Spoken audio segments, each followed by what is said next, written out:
وفاقی حکومت کی الٹی گنتی شروع ہو گئی۔ Muslim League Noon P T I plus بننا چاہ رہی ہے۔ جیالے رہنما شرجیل میمن کی دھواں دھار پریس کانفرنس۔ کہا نون لیگ کے گلو بٹوں نے کشمیر الیکشن میں مار کٹائی اور تشدد کیا۔ 2024 کی دھاندلی کی روایت دہرائی گئی۔ فارم 47 اور خیراتی مینڈیٹ والی حکومت نے فارم 47 پلس کی کارروائی ڈالی۔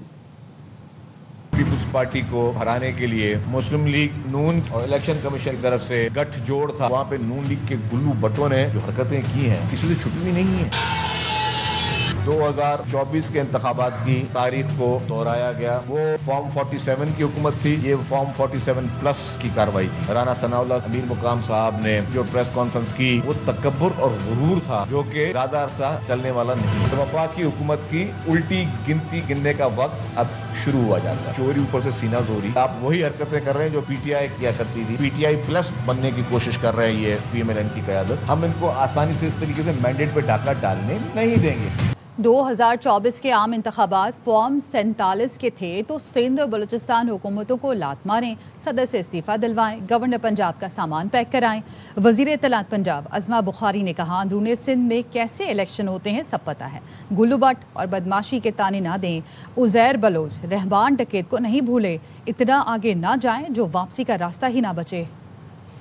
2024 کا فارم 47 کا الیکشن تھا۔ بھائی جان جو سندھ کی حکومت ہے، بلوچستان کی جو حکومت ہے، آپ اس کو لات ماریں، آپ کہیں یہ بہت غلط مینڈیٹ تھا، صدر پاکستان سے استعفے کا اعلان کرا رہے ہیں۔ گورنر پنجاب صاحب جن کا سامان پیک کرائیں، ذرا ہائی مورل گراؤنڈز دکھائیں نا، اندرون سندھ کے اندر کیا ہوتا ہے، الیکشن کیسے لڑے جاتے ہیں، اور مخالف امیدوار کو تو اٹھوا دینا کوئی زیادہ بڑی بات ہوتی نہیں آپ کے لیے۔ سانگڑ اور میرپور میں کل ووٹ ہی نہیں پڑا پیپلز پارٹی کے کینڈیڈیٹ کو، 3 ووٹ تھے، وہ 3 کے 3 نون لیگ کو پڑ گئے۔ گلو بٹ اور بدماشی کے تانے نہ دیں، عزیر بلوچ، ریمانڈ کیس، فلانے ڈمکے، یہ سارے یاد ہیں۔ اتنا آگے نہ جائیں کہ پیچھے مڑنے کا کوئی راستہ آپ کے پاس نہ رہے۔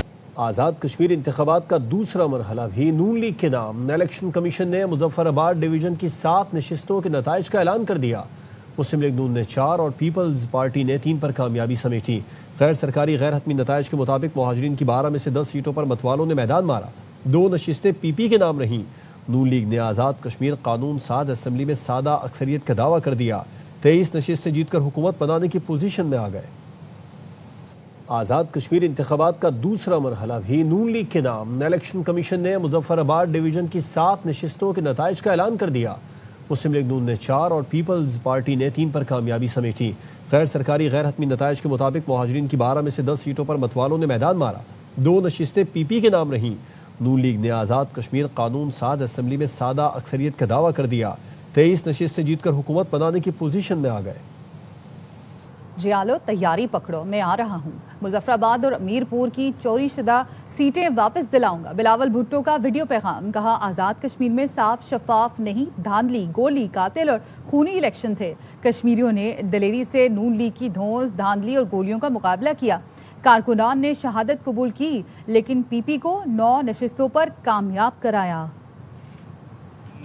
غیور، غیرت مند اور بہادر عوام نے دھونس، دھاندلی، گولیوں کا مقابلہ کیا۔ میں سلام پیش کرتا ہوں۔ کارکنوں نے شہادت قبول کی، ہمارا ایم این اے کو ہاتھ میں گولی لگی، کشمیر کا صدر پہ حملہ ہوا، اگر آپ ہمت نہیں ہارے۔ یہ صاف و شفاف الیکشنز نہیں تھے۔ یہ سب کچھ کے باوجود آپ نے پاکستان پیپلز پارٹی کے لیے 9 سیٹیں نکلوائی ہیں، جو آپ کے چوری ہوئے سیٹیں ہیں وہ میں آپ کو دلواؤں گا۔ آپ اپنا تیاری پکڑے، میں آ رہا ہوں، باغ میں جلسہ کروں گا۔ پاکستان پیپلز پارٹی ہمت نہیں ہارتی، پیچھے نہیں ہٹتی اور میدان نہیں چھوڑتی۔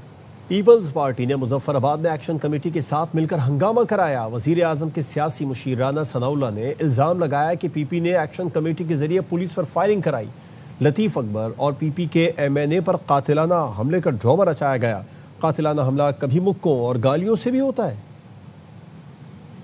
انہوں نے ایکشن کمیٹی کے ساتھ مل کے ہنگامہ کروایا، پولیس کے اوپر فائرنگ کروائی۔ کل سارا دن پراپیگنڈا کیا، بازو اڑ گیا، انگوٹھا اڑ گیا، قتل ہو گیا اور یہ ہو گیا۔ پہلا ڈرامہ انہوں نے کیا، چوری لطیف اکبر کے اوپر قاتلانہ حملہ ہو گیا۔ جب ہم نے کہا کہ جی میڈیکل لیگل کروائیں، کہتے نہیں جی وہ انہوں نے صرف مکے ہی مارے۔ ہم نے کہا کہ چلو مکے کا کو نشان دکھا دیں، نہیں جی وہ مکہ لگا نہیں، صرف گالیاں دی۔ اب گالیوں سے قاتلانہ حملہ ہو۔ سندھ پولیس کی نفری لے کے 10 ڈالے لے کے انہوں نے 3 स्टेशनों के ऊपर हवाई फायरिंग। वजीर आजम शहबाज शरीफ से वजीर दाखिला मोहसिन नकवी की मुलाकात, अमन व अमान और मुल्क की सियासी सूरत हाल पर गुफ्तगू।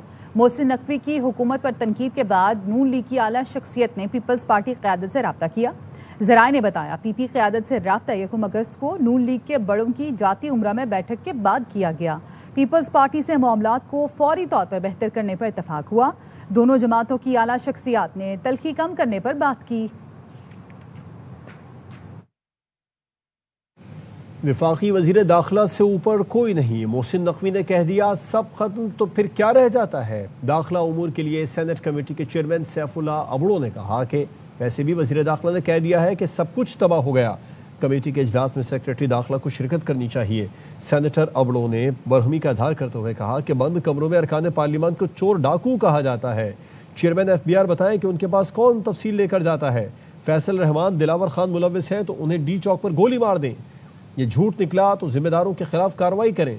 टैक्स छूट सर्टिफिकेट पर सैफुल्लाह अबड़ो ने कहा फैक्ट्री मालिक खरबपति बन गए, हुकूमत गरीब हो गई। जिस सिस्टम में आपने इतनी तरक्की की उसको नाकाम कह रहे हैं। सिस्टम का जो हिस्सा आपको सौंपा गया तबाही और बर्बादी का शिकार है। वजीर इत्तलात पंजाब अज़मा बुखारी का मोहसिन नकवी के बयान पर रद्द-ए-अमल, कहा मोहसिन नकवी ने इंतहाई गैर संजीदगी का मुजाहरा किया। ख्वाजा आसिफ सीनियर रहनुमा है, सोच समझ कर ही बात की होगी। हमें तो इसमें भी क्वेश्चन है कि जिस गैर संजीदगी के साथ जिस सिस्टम का आप पार्ट हैं, जिस सिस्टम में इतनी तेजी से तरक्की करके आप ऊपर तक चले गए, उसी सिस्टम को आप नाकाम कह रहे हैं। और उस सिस्टम का हिस्सा होते हुए जो कुछ आपको सौंपा गया है सिस्टम का हिस्सा, वो तबाही और बर्बादी का एक शाहकार है। उसके ऊपर ये गैर संजीदगी है। अगर संजीदा तरीके से कहीं बात होगी तो लीडरशिप इसके बारे में फैसला फरमाए। ख्वाजा साहब हमारे सीनियर हैं, जो वो कहते हैं वो यकीनन सोच समझ कर हक़ाइक़ की बुनियाद पे कहते हैं ना। अगर वो कहते हैं कि वो कैबिनेट में भी नहीं आते, पार्लियामेंट में भी नहीं आते, कई दफ़ा स्टैंडिंग कमेटियाँ हैं उसमें भी वॉकआउट होते रहे हैं कि जी वो तशरीफ ही नहीं लाते, तो ये हक़ाइक़ वहाँ के हैं। इसके बारे में तो यकीनन वफाक पे कोई बात कर सकता है। नेशनल डायलॉग कमेटी ने मुल्क में नए इंतजामी यूनिट्स का क़याम नागुज़ीर करार दे दिया। फवाद चौधरी कहते हैं कि गवर्नेंस का मौजूदा निज़ाम अवाम के मुफाद में नहीं, सियासी जमातों और इस्टेब्लिशमेंट को बात करनी चाहिए। यह आसमान से उतरी बात नहीं कि सूबे तकसीम नहीं हो सकते। सिंध पहले तकसीम हो चुका है। महमूद मौलवी ने कहा सूबे बनने से सिंध की तकसीम की बात हो रही है, न सूबा अलग करने की। इंतजामी यूनिट बनना ज़रूरी है। कराची के कारोबारी लोग इस पर बात करने से खौफजदा है।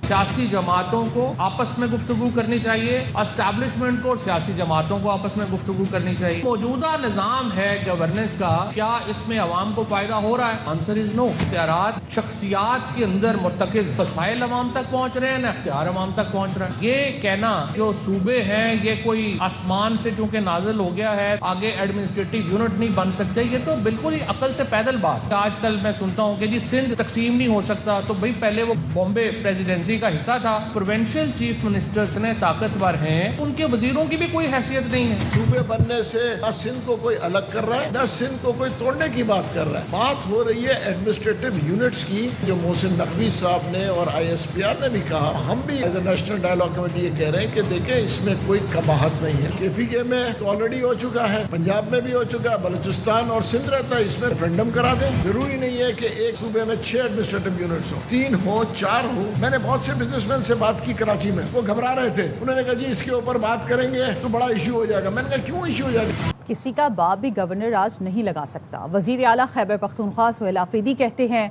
सूबे में अवाम के वोटों से हुकूमत बनी है। दहशत गर्दी के खात्मे के लिए मजीद सख्त पॉलिसी अपनाना होगी, हर कीमत पर अमन यकीनी बनाएंगे। खैबर पख्तूनख्वा में अवामी मैंडेट से हुकूमत आई है, हमने अपने अवाम का सोचना है, हम सीरियस हैं। अमन नहीं होगा तो यहाँ तरक्की नहीं आएगी, खुशहाली नहीं आएगी। सबसे पहले जो है हमारे लिए जरूरी अमन है। खैबर पख्तूनख्वा की पुलिस मेरी है, खैबर पख्तूनख्वा की अवाम मेरी है, और मैं अपनी पुलिस के लिए, मैं अपनी अवाम के लिए हर हद तक जाऊंगा। चाहे मुझे किसी भी पॉलिसी से बगावत करना पड़ी मैं करूंगा। यहाँ पर अमन हम लाएंगे। मैं आपसे वादा करता हूँ कि खैबर पख्तूनख्वा में अमन ला कर दिखाएंगे। कराची में जमाली पुल के करीब नामालूम अफराद की फायरिंग से पुलिस एहलकार शहीद हो गया है। एहलकार को 5 से 6 गोलियां लगी हैं। नुमाइंदा खुसूसी नज़ीर शाह से इस बारे में तफसीलात जान लेते हैं। नज़ीर शाह बताइए पुलिस ने क्या बताया इस बारे में? देखें, जमाली पुल सुपर हाईवे के करीब ही अफसोसनाक वाक़या पेश है, जहाँ पर मुसल्लह मुलजमान की जानिब से दहशत गर्दी की वारदात की गई और पुलिस एहलकार जिसकी शिनाख्त जमान के नाम से हुई है उसको गोलियां मारकर शहीद कर दिया गया है। जो वाक़या हमने मालूम किया उससे یہ معلومات حاصل ہوئی ہے کہ زمان اپنے ساتھی اہلکار کے ساتھ روزانہ اسی پوائنٹ سے سائٹ سپر آوے تھانے جاتا تھا جہاں اس کی تعیناتی تھی، اور جیسے اس کا ساتھی اہلکار آیا اور وہ ایمبولینس کی جانب پانی پینے گیا، اسی دوران ایک ملزم آیا اور اس نے نہ صرف زمان کو 5 سے 6 گولیاں ماری، بلکہ جب وہ گرا تو اس کا جو ہتھیار تھا پستول وہ بھی لے کر اپنے ساتھی سمیت فرار ہو گیا ہے۔ اس وقت پولیس کی نفری وہاں پر پہنچ گئی ہے۔ سوراب گوٹ ڈویژن یہ کہلاتا ہے، اور پولیس کی جانب سے کہا گیا ہے کہ 5 سے 6 گولیاں اہلکار کو لگی، جس کے باعث وہ موقع پر ہی شہید ہو گیا، اور پولیس کی جانب سے علاقے کو کارڈن آف کر کے مزید سرچنگ کا عمل شروع کر دیا گیا ہے۔ نذیر شاہ تفصیلات بتا رہے تھے، آپ کا شکریہ۔